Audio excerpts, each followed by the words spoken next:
Assalamualaikum warahmatullahi wabarakatuh. Kita masuk ke pertemuan 12 ya, dari mata kuliah komputer dan masyarakat. Jadi sama seperti yang sudah saya beritahukan minggu lalu, kalau hari ini kita akan membahas tentang cybercrime atau kejahatan dunia maya. Jadi seiring dengan teknologi komputer dan jaringan internet yang semakin berkembang, budaya manusia itu mulai bergeser, bukan mulai ya, sebenarnya sudah bergeser ke budaya digital. Jadi hampir ya sebagian besar waktu dari manusia itu dihabiskan di internet. Baik itu untuk kesenangan, misalnya dengan bermain game, dengan melihat YouTube, ya kan? Berlama-lama gitu, bekerja dengan menggunakan aplikasi yang berbasis web atau dengan membuka email, lalu bersosialisasi dengan menggunakan media sosial, lalu belanja dengan marketplace, itu kan semuanya kan menggunakan teknologi komputer dan internet ya. Jadi hampir sebagian besar waktu manusia itu dipakai untuk itu. Ya, jadi sudah seperti dunia kedua itu, internet itu. Dan makin banyak pengguna komputer itu yang terhubung ke dalam internet. Jadi anak kecil aja udah main game ya, berlama-lama gitu main game gitu.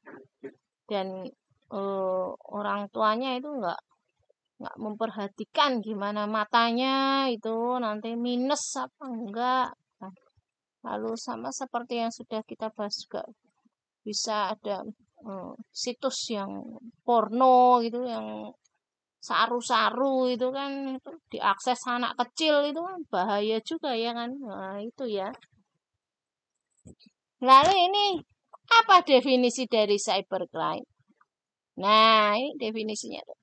Cybercrime itu segala tindakan yang dilakukan secara langsung maupun tidak langsung melalui komputer dan jaringan komputer yang melanggar etika, hukum, dan wewenang terkait dengan pemrosesan data dan pengiriman data.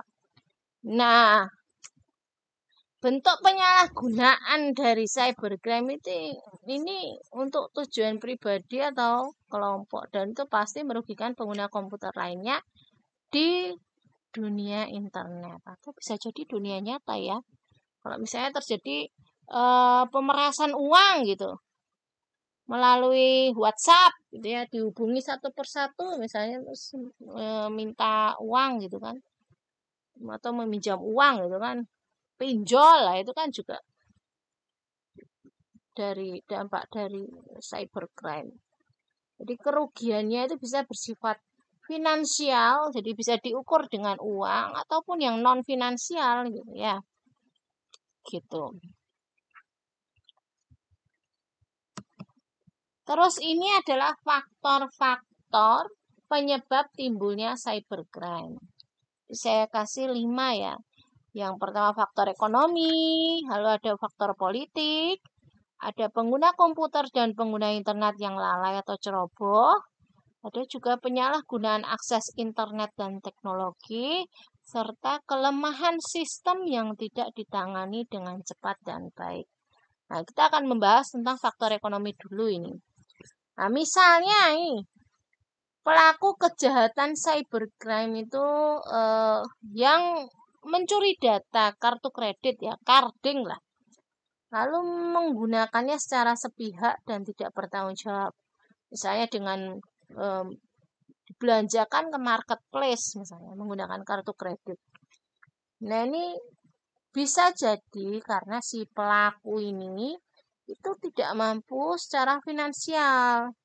Jadi mereka sengaja melakukan carding lalu memanfaatkan uang orang lain tadi untuk belanja online. Tuh.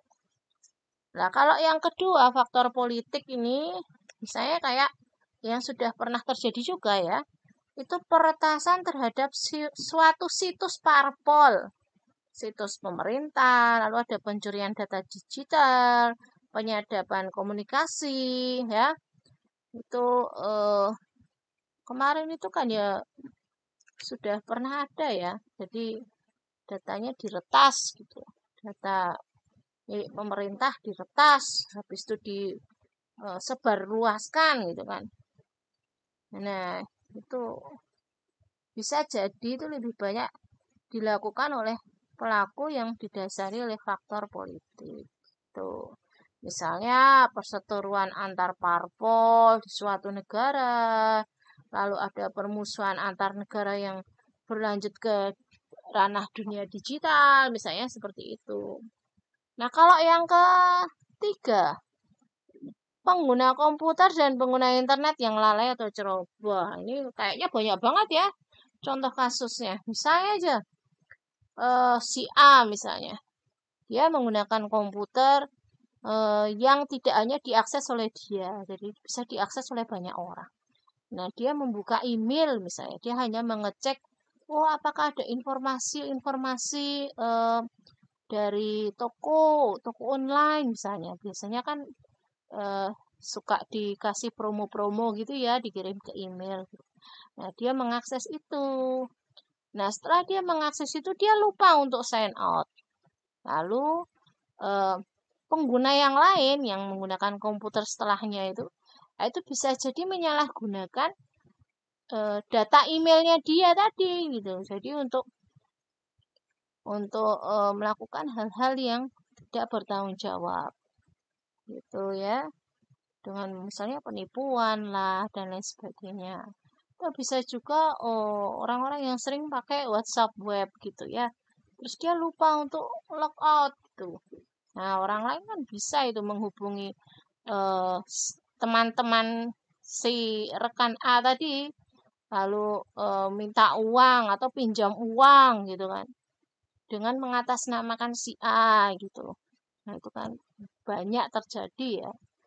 Nah, itu kita harus aware lah ya untuk diri sendiri. Hal-hal yang sebenarnya sepele tapi malah berujung ke suatu yang membahayakan diri sendiri gitu ya. Nah, terus kalau penyalahgunaan akses internet dan teknologi ini itu misalnya lebih disebabkan oleh niat dari pelaku itu dengan tidak adanya norma atau etika komputer. Jadi dia nggak melihat, oh ini ada hukum yang mengatur penggunaan eh, akses internet dan teknologi. Misalnya. Dia tidak melihat ke situ, dia hanya melihat nggak masalah gitu untuk menyalahgunakan akses internet dan teknologi.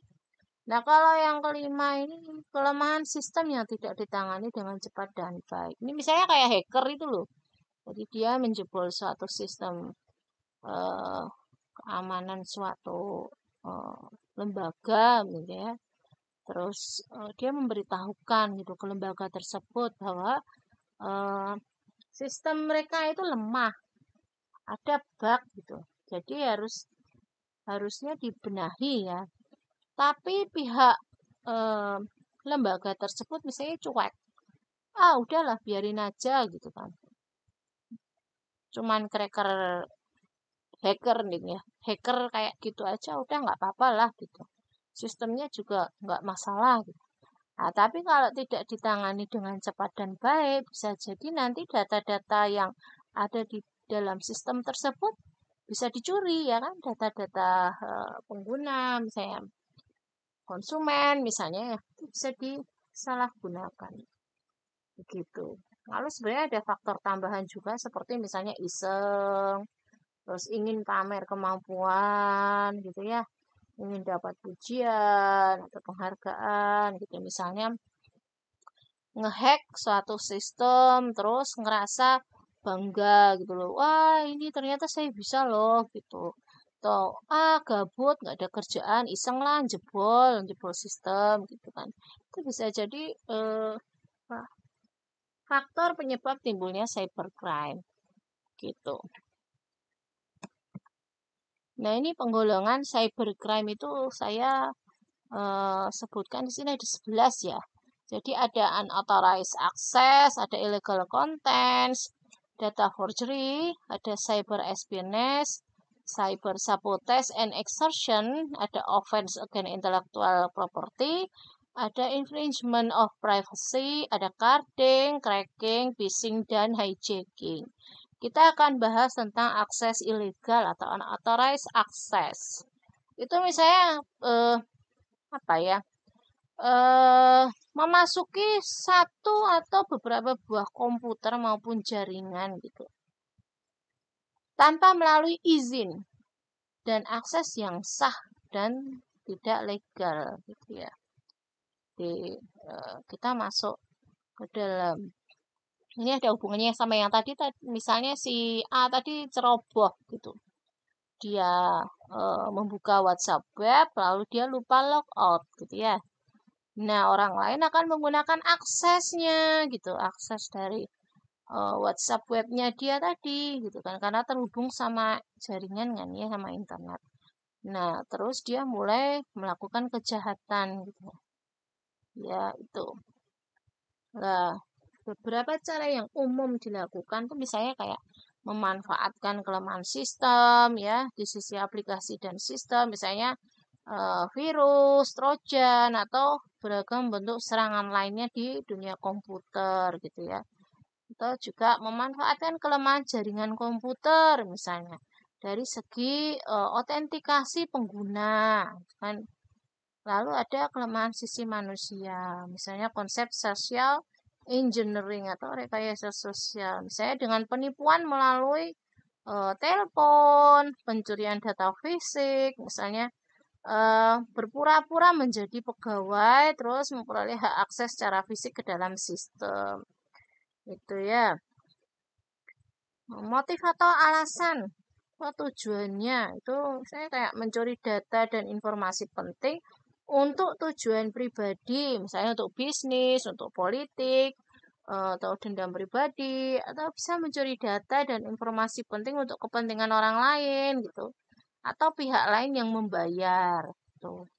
Bisa juga menguji tingkat keamanan dan keandalan sistem tersebut, ya, serta disertai keingintahuan, tertantang ya, tertantang. Kemampuan saya sudah sampai mana sih bisa ngehack sistem gitu kan?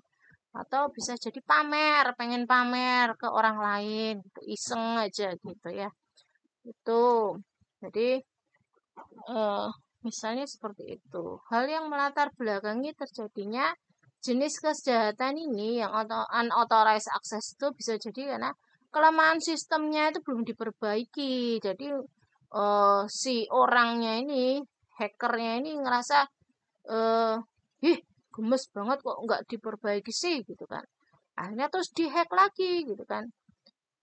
Karena kurangnya kesadaran masyarakat atau pemilik sistem dan pemerintah itu yang menggunakan komputer, internet, dan sistem komputer dalam kegiatan mereka. Jadi nggak sadar itu sebenarnya ada loh, bisa terjadi kejahatan dunia internet loh, dalam komputer loh gitu kan. Tapi nggak nyadar gitu kan ya. Itu atau bisa juga karena pengetahuan teknisnya kurang tentang penggunaan akses ya tadi gitu ya, bisa jadi seperti itu. Nah, untuk yang pertemuan selanjutnya kita akan membahas tentang contoh yang lainnya. Ini bisa dicoba dijelaskan apa sih illegal contents dan apa sih data forgery gitu. Bisa nanti dituliskan di grup ya, tentang illegal contents itu apa dan juga data forgery. Terima kasih. Assalamualaikum warahmatullahi wabarakatuh.